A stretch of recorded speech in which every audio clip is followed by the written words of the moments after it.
In this video, I'm going to show you how to upload HTML file to InfinityFree. Now, the first thing you have to do inside InfinityFree, you want to go to the Hosting Accounts tab, and then you want to open up one of your hosting accounts. I'm going to go into this one over here.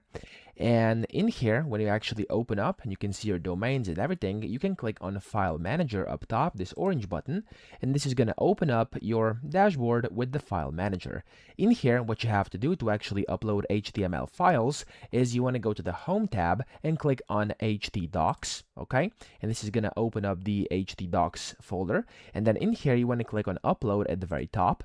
You want to click on Files, find the HTML file on your computer. So I'm going to just find it. Here I do have a random tutorial HTML. I'm going to click on that, press Open, and then I'm going to press Upload Files. And whenever you do this over here, as you can now see, it's been uploaded. You can find it over here. So that's how easy it is. I hope this video helped you out. If it did, please subscribe to the channel and help me out as well.